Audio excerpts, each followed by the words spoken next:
ketika Allah melapangkan rezeki kita, maka itu isyarat nyata bahwa Allah menginginkan kita melakukan kebaikan-kebaikan lebih banyak dari sebelumnya.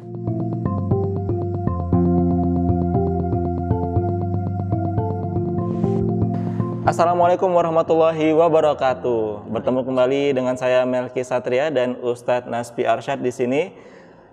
Dan pemirsa BMH TV dimanapun Anda berada, pada kesempatan kali ini dalam program Q&A spesial kurban bersama Ustadz Naspi Arsyad, kita akan bertanya kembali dari pertanyaan yang sudah kami kumpulkan. Nah Ustadz, ini sebelumnya kita sudah ada pertanyaan, kalau tidak ada uang tapi pengen berkurban bagaimana? Nah ini ada lagi yang bertanya Ustadz, kalau punya uang tapi tidak mau berkurban ini Ustadz, kan ada beberapa juga nih, wah beliau mampu, punya kendaraan yang banyak tapi enggan untuk berkurban. Ini hukumnya bagaimana Ustadz? Ya. Bismillah, salatu wassalamu ala rasulillah wa ba'd. Sebelum kita berbicara tentang wajib atau tidaknya berkurban, kita ingin menegaskan bahwa salah satu tanda kebaikan seorang hamba atau salah satu tanda bahwa Allah sayang kepada kita adalah ketika Allah mencondongkan hati kita untuk melakukan kebaikan. Ya. Karena Allah berfirman dalam Al-Qur'annya, yahdi may yasha. Allah memberi petunjuk siapa yang Dia kehendaki. Ya. Jadi Allah memiliki kebebasan untuk memberi petunjuk, memberi hidayah untuk beribadah dari hambanya siapa yang Allah kehendaki tanpa ada yang bisa mengintervensi. Nah, salah satu tanda bahwa Allah itu mencondongkan atau memberikan kekuatan untuk beribadah melalui kemampuan-kemampuan finansial. Ya. Kita harus meyakini dan berprasangka baik bahwa ketika Allah melapangkan rezeki kita, maka itu isyarat nyata bahwa Allah menginginkan kita melakukan kebaikan-kebaikan lebih banyak dari sebelumnya. Nah, sehingga ketika kita masih terkooptasi pada wajib atau tidak, dorongan berbuat baik itu akan minim. Ketika, wah ini nggak wajib, berarti saya nggak kurban, nggak berdosa. Nah, padahal dia telah memiliki kemampuan finansial, dan sementara kita meyakini bahwa siapa yang diberi kemampuan finansial itu adalah isyarat fisik bahwa Allah menginginkan kebaikan terhadap dirinya. Di antaranya adalah dengan bersedekah atau berkurban di hari raya Idul Adha. Meskipun memang beberapa ulama berbeda pendapat tentang hukum berkurban. Ya, setidaknya pada dua pendapat. Yang pertama bahwa berkurban itu adalah wajib. Hal ini dinyatakan oleh Al-Imam Ats-Tsauri, ya. Lalu kemudian dari kalangan Hanafiyah Abu Yusuf, lalu salah satu riwayat dari Imam Malik. Mereka berdalil firman Allah di dalam surah Al-Kautsar, ya, fasholli li rabbika wanhar, ya. Kata wanhar itu artinya berkurbanlah, dan di situ kata perintah. Dan dalam kaidah Al-Qur'an bahwa kata perintah itu menunjukkan wajib, ya, menunjukkan wajib selama tidak ada yang menganulir kewajiban tersebut. Ya. Tapi pendapat kedua, dan ini adalah pendapat yang lebih kuat, ya, pendapat yang lebih kuat adalah pendapat jumhur dari mazhab Syafi'iyah, mazhab Hanabilah, lalu kemudian mazhab yang masyhur dari Imam Malik, termasuk dari sahabat-sahabat terkemuka seperti Abu Bakar As-Siddiq, Umar bin Khattab radhiyallahu anhum, menyatakan bahwa berkurban itu adalah sunnah. Mengapa? Karena dalam hadis yang diriwayatkan oleh Imam Muslim dari Ummu Salamah, Nabi SAW bersabda, apabila telah masuk bulan Dzulhijjah, maka barang siapa di antara kalian ingin, ya. Jadi barang siapa di antara kalian yang ingin berkurban, nah kalimat ini menunjukkan ada opsi ingin dan tidak ingin. Maka ini diyakini atau ditangkap sebagai isyarat bahwa berkurban itu sunnah. Kemudian Abu Bakar As-Siddiq dan Umar bin Khattab pernah melewati 1 tahun dan beliau berdua tidak berkurban.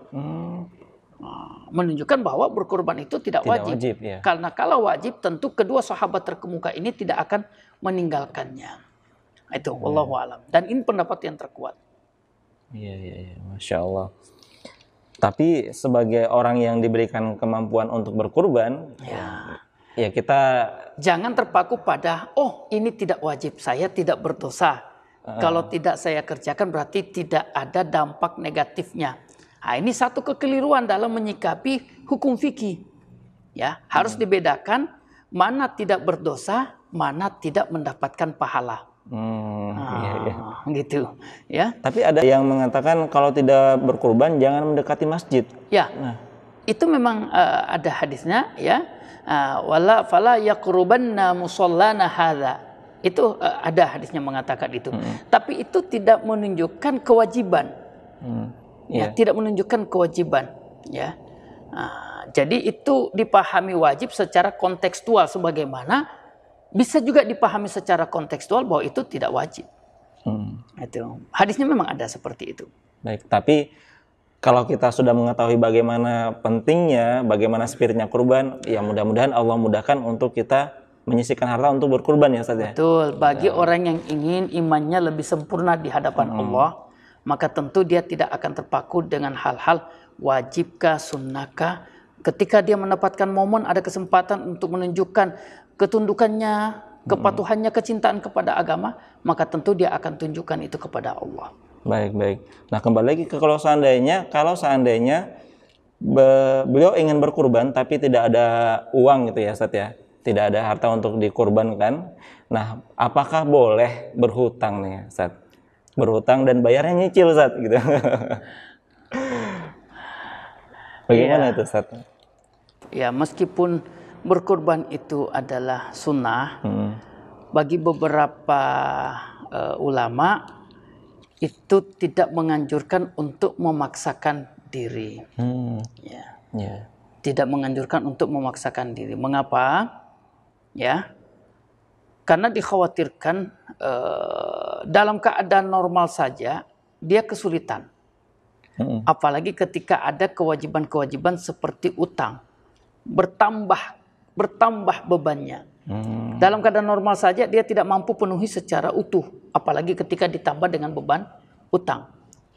Tapi ya, beberapa ulama lainnya seperti Al-Imam Ibnu Katsir rahimahullah taala ketika menafsirkan surah Al-Hajj ya, surah ke-22 di ayat yang ke-36, beliau menyatakan di awal-awal penafsirannya, terutama terkait dengan kebaikan ya, yang ada disebutkan di awal ayat 36 surah Al-Hajj itu, beliau kemudian membawanya kepada bolehnya untuk berutang agar bisa berkurban di hari raya Idul Adha.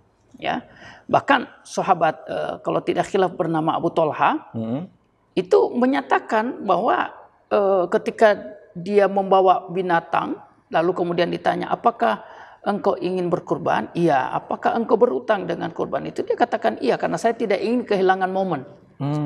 Saya tidak ingin kehilangan momen. Maka dalam hal ini beberapa aturan atau beberapa syarat ditetapkan jika ingin berkurban dengan uang utangan. Pertama, bahwa qalabatul dhon ya, hampir yakin bahwasanya dia punya kemampuan finansial atau sumber-sumber keuangan yang bisa menutupi utang tersebut.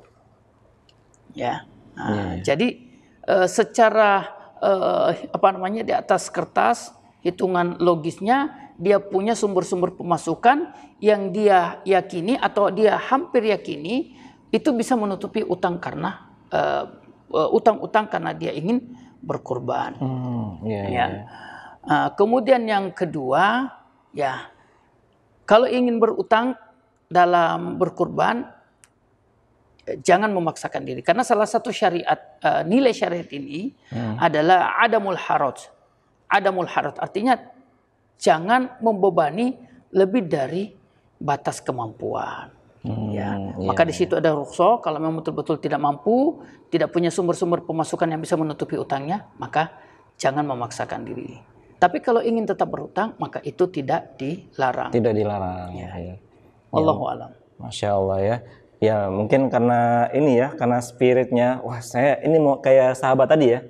Ini momentum, ini sunnah Nabi, beliau bela-belain berhutang untuk menjalankan hal itu. Tapi beliau punya semacam ini ya, prediksi ya, siasat gitu ya. Oh nanti ada pemasukan untuk menutupi hutang tersebut. Ya. Baik Ustaz. Nah, dan akhir-akhir ini juga Ustaz ya, banyak masyarakat yang ikut dalam arisan dalam berkurban. Jadi mereka ingin berkurban, tapi melalui arisan ini Ustaz. Ya. Nah ini biasanya kalau dulu arisan itu kan kita gunakan untuk untuk keagrapan keluarga atau mau membeli barang sesuatu melalui arisan. Nah sekarang kurban juga ada Ustaz. Betul. Hukumnya bagaimana ini Ustaz kalau untuk arisan untuk berkurban? Ya pada dasarnya tidak dilarang. Tidak dilarang. Arisan kurban itu, karena prinsipnya arisan itu kan adalah ta'awun, tolong menolong. Ya, cuman memang ada beberapa prinsip dalam arisan kurban yang harus dipatuhi. Pertama, bahwa kurban itu hanya ada dua pilihan, berkurban atas nama individu, perseorangan, atau berkurban secara kolektif tapi maksimal 7. Ya, maksimal 7. Ya. Nah, ini harus dipastikan bahwa tidak ada berkurban rame-rame dalam arti kata 20 anggota arisan. Ayo kita urunan beli satu sapi untuk 20 orang dengan dasar kebersamaan anggota arisan. Ya. Nah, ini yang tidak boleh. Jadi prinsipnya tetap harus dijaga. Kurban apakah dengan jalur arisan atau apa? Hanya dua pilihan, sendiri atau bertujuh. Kambing itu sendiri, sapi, onta atau kerbau itu bertujuh. Itu yang pertama. Kemudian yang kedua harus memperhatikan inflasi. Harga kambing, harga sapi, harga kerbau tahun ini bisa bertambah di tahun depan. Dari tahun ke tahun harga binatang kurban itu bisa berubah. Di tahun pertama dapat harga murah, ya. Lalu kemudian di tahun kedua karena binatang kurbannya itu harganya naik, maka otomatis iuran arisannya juga harus disesuaikan. Maka ini harus diantisipasi. Jangan sampai, waduh kok naik, aku mundur lah. Nah sementara dia sudah mendapatkan jatah kurbannya di tahun sebelumnya. Nah ini harus ada komitmen. Karena ketika ada 20 orang misalnya, lalu kemudian itu dibagi dalam 3 atau 4 tahun baru semuanya mendapatkan jatah kurban arisan kurban ini, maka yang mendapatkan jatah di tahun-tahun ketiga, tahun keempat harus diperhatikan inflasinya. Jangan sampai kita tidak siap mengantisipasi kenaikan harga binatang kurban itu. Baik. Atau mungkin bisa lebih aman seperti ini nggak Ustaz? Jadi ya kita tetap arisan, contoh masing-masing 1 juta gitu ya, atau berapapun itu arisannya, ya sudah ketika dia dapat, dia ambil uangnya, dia beli sendiri kurbannya. Apakah itu lebih aman atau bagaimana Ustaz? Ya tidak masalah. Tidak masalah ya? Ya tidak masalah. Adapun teknis pembeliannya itu mau dibeli sendiri, ya, mau dititip ke lembaga amal zakat seperti BMH itu tidak ada masalah. Yang penting dua prinsip tadi itu terjaga. Baik. Ya, itu dia pemirsa BMH TV, beberapa pertanyaan yang sudah masuk kepada kami, dan juga bagi sahabat atau pemirsa BMH TV yang ingin bertanya tentang kurban bisa mencantumkan pertanyaannya di kolom komentar.